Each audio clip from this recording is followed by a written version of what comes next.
Sereníssimo Grão-Mestre, as igrejas evangélicas têm crescido muito nos últimos anos, ocupando o segundo lugar em número de fiéis. O senhor poderia nos dizer se existem pastores evangélicos maçons e como é o relacionamento da maçonaria com essas igrejas evangélicas? Muito obrigado por essa pergunta. Essa pergunta é muito importante. Acontece o seguinte, a maçonaria ela não é religião. A maçonaria é uma filosofia de vida. E evidentemente que dentro de um templo nós temos diversas pessoas de diversas religiões diferentes. E todas se respeitam.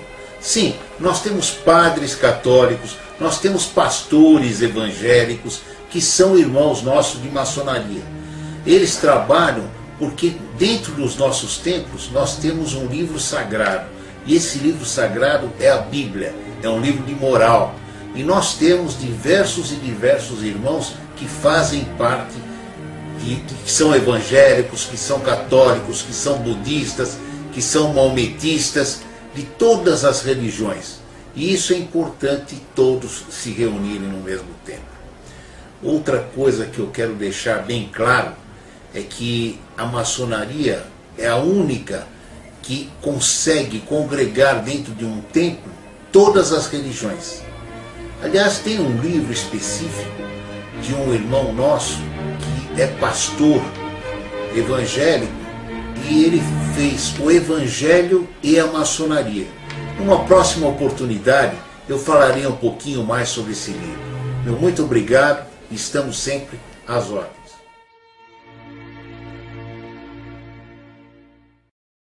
Para ninguém dizer que não teve acesso a isso, e pode reproduzir de montão. As TVs estão ensinando abobrinha para o povo.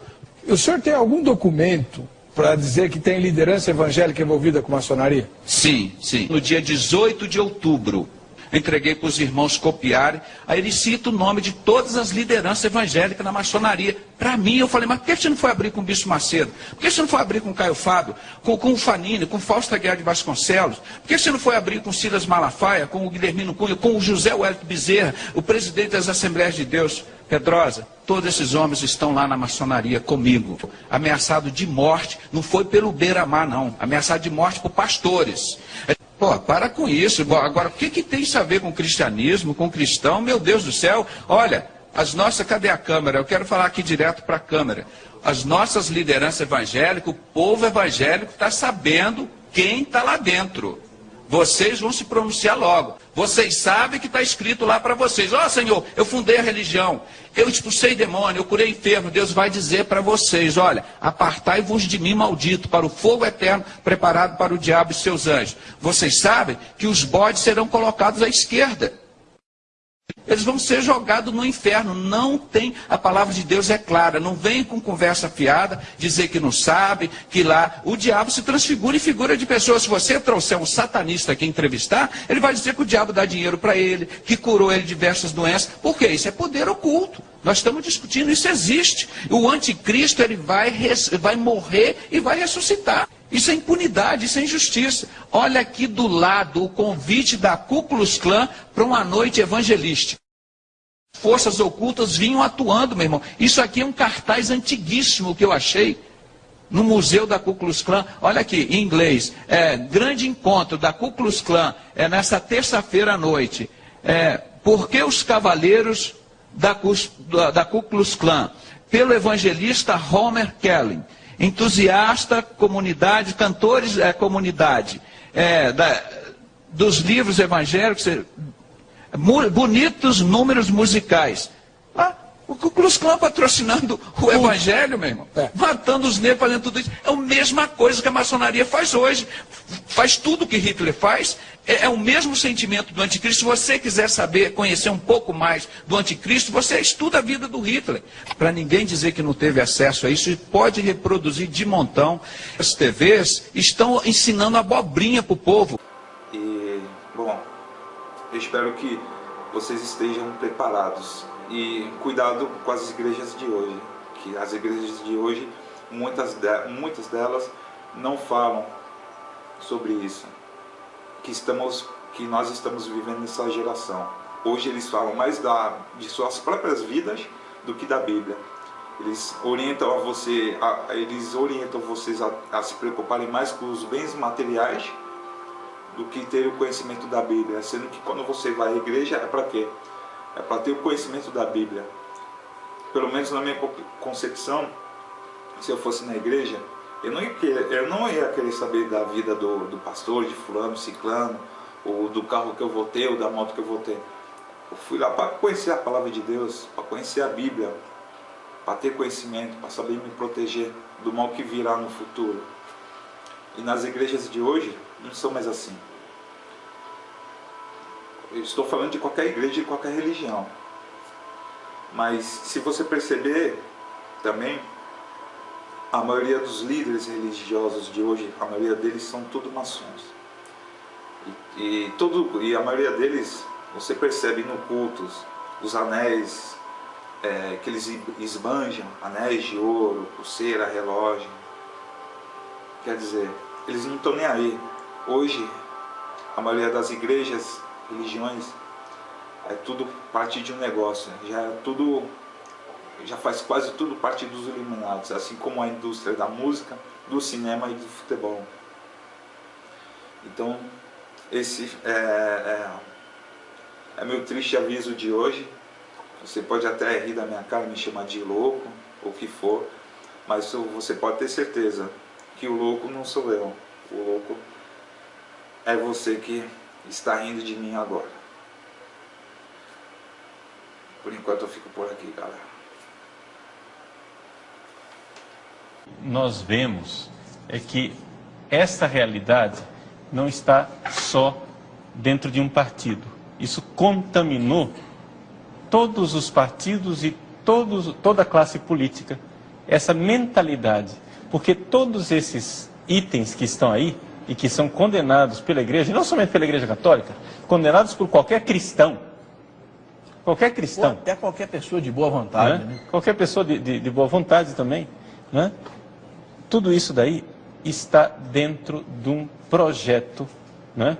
Que são pontos que são colocados pela ONU, né? Esse pessoal globalista que quer o governo mundial, etc. e tal. Então, o que é que está acontecendo? Nós estamos vendo na prática o governo mundial já em ato. Ele não acontece, ele não está aí juridicamente, mas de fato o pessoal da ONU diz, e o pessoal aqui no Brasil bate continência e diz: sim senhor, vamos pôr em prática. Ah, mas o povo não quer, não tem problema, nós vamos pôr em prática. Sim senhor, é isso mesmo meu senhor, é isso mesmo, nós vamos obedecer. É isso que eles estão fazendo. Ou seja, de onde vêm essas ideias cavilosas? De onde é que vêm essas ideias de colocar, né, casamento homossexual, aborto e todo tipo de coisa que o povo brasileiro não quer? O povo não quer. O povo não quer. Mas os políticos mesmo assim. Por quê? Porque existe um lobby, um forte lobby internacional, e não é o pessoal, não é, o negócio aqui não é capitalistas. Não é? Ah, é o capitalismo mais uma vez. Não. Isso daí é o anticristianismo, entendeu?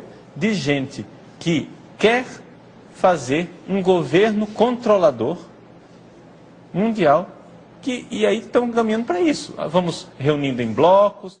Se você pega, por exemplo, também o perfil do senhor Obama, né? O Obama, ele é capaz de assinar isso daqui na hora. Se ele pudesse aplicar isso nos Estados Unidos, ele assinava na hora. Na hora. Para os Estados Unidos. Quer dizer, nós estamos aqui diante de uma unanimidade. Os governantes, nossos governantes, e não é só do Brasil, é do mundo inteiro, eles estão numa sinfonia desastrosa, não é? Todos voltados para uma sociedade ditatorial e anticristã. Caio, olha só. Um pastor presidente de uma instituição religiosa. Tá cheio deles na maçonaria. Viu? Que tenha poder para fazer qualquer coisa com um membro que está na igreja de um outro pastor subalterno, passando por cima de quem é o pastor humano daquela pessoa. É uma maçonaria, então? Claro. A igreja está organizada em moldes maçônicos. E hoje em dia, até a Assembleia de Deus, que eu disse que há 40 anos atrás, 50 anos atrás, lutava contra isso, está cheia de maçons. orgulhosos. Manuel Ferreira está lá orgulhoso de ser grau no seu credo da maçonaria. Todos esses aí entraram. A cúpula, não só de Madureira, mas do lado de cá, da Convenção Geral, está cheio de gente na maçonaria. Você veja que esse é um assunto que já não é mais falado pela Assembleia de Deus, porque os históricos, né, mais tradicionais que se mantinham, os agora renovados. Ela quer o status desse pertencimento, dessas confrarias, está lotada de pastor da Assembleia, de pastor pentecostal, todo mundo na maçonaria. Essas associações de pastores entupidas de pastores membros de grupos maçônicos. Então a maçonaria está perdendo espaço, tipo na América, mas no Brasil ela está crescendo. E sobretudo crescendo com a pastorada. É o grupo que mais vem fortalecendo a maçonaria no Brasil nos últimos 10, 15 anos, outra vez. Com a adição dos pentecostais ávidos, que são emergentes. Essa história tem aquela psicologia do emergente, que vem agora a gente pode, aí vão ficando deslumbrados, vão entrando nessa porcariada toda.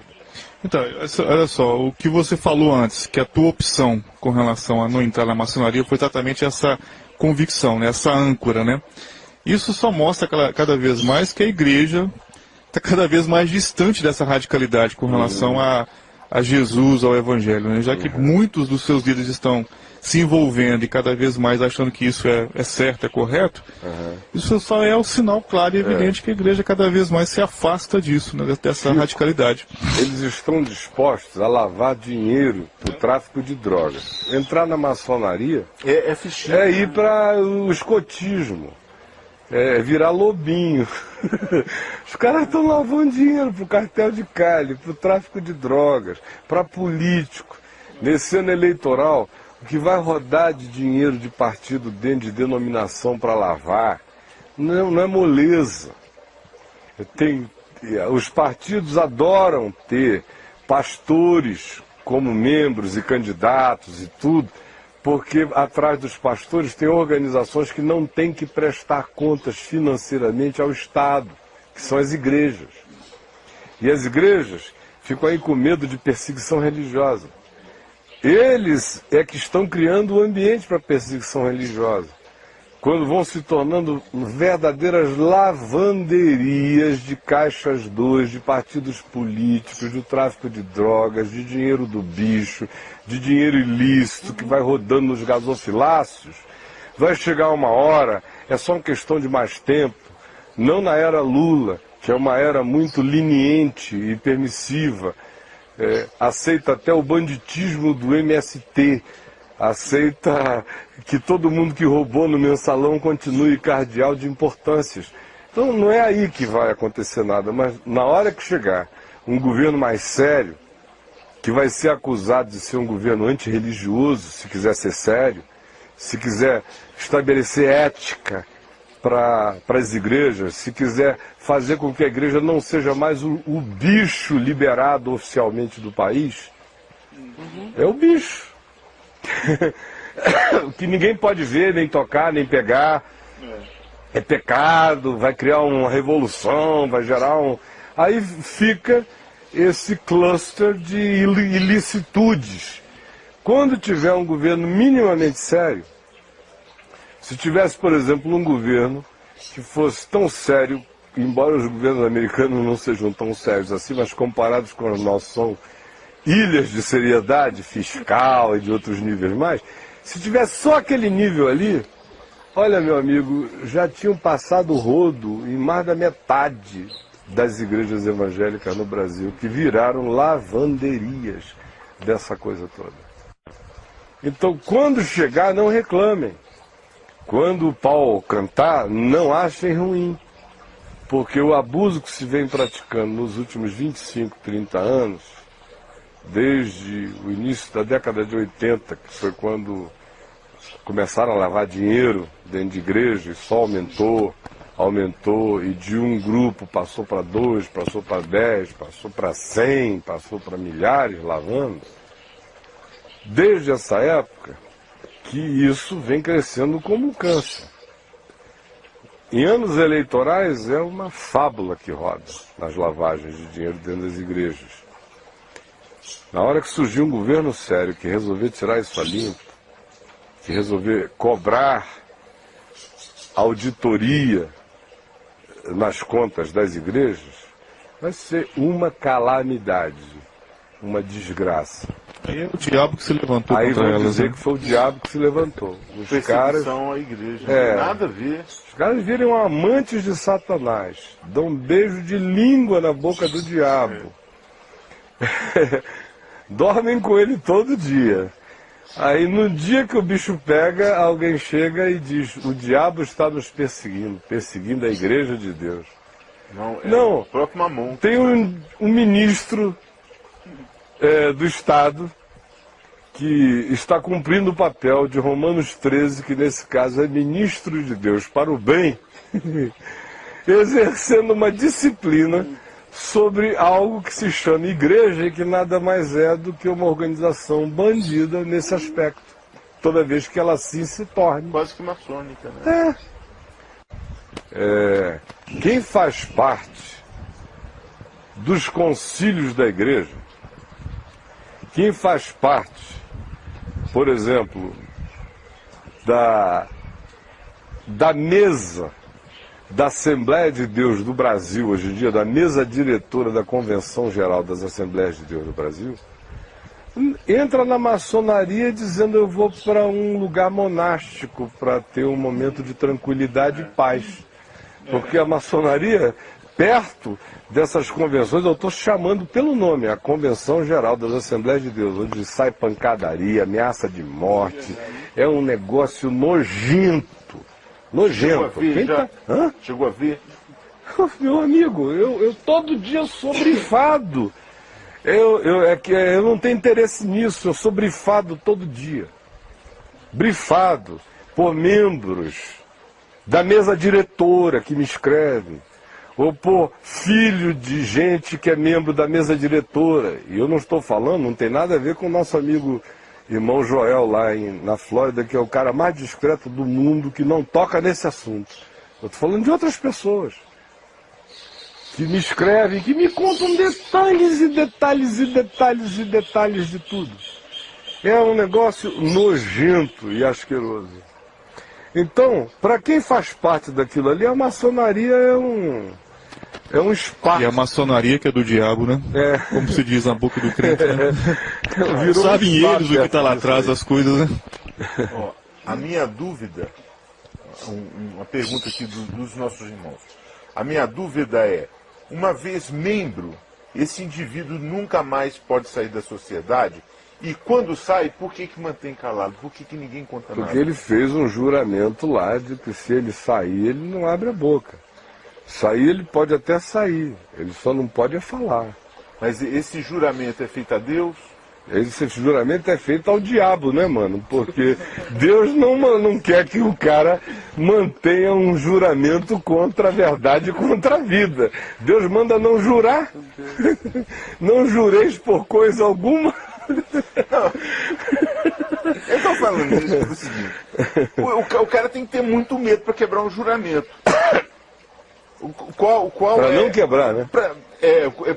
Ele tem que ter muito medo, no caso, se quebrar um juramento. Porque se quebrar o juramento, a porrada vai vir de quem? Olha, eu nunca vi nenhum cara grandão da maçonaria quebrar o juramento. Eu só encontro um monte de gente que fez parte da geral e da arquibancada da maçonaria. Essa ganhar dinheiro com o juramento. Aí são no banco 23. Aí eles, quando eles quebram o juramento, eles se tornam testemunheiros evangélicos. Antimaçônicos, escrevem livros. Não sabem porcaria nenhuma. Ficaram na geral, na arquibancada, e por isso nem são muito perseguidos, porque eles só têm para contar aquilo que qualquer um pode saber sobre a maçonaria. Se você entrar na internet, você sabe tudo. Se foi como o documentário disse, vá a uma livraria, tem livros que descrevem. Ou faça uma visita à loja central.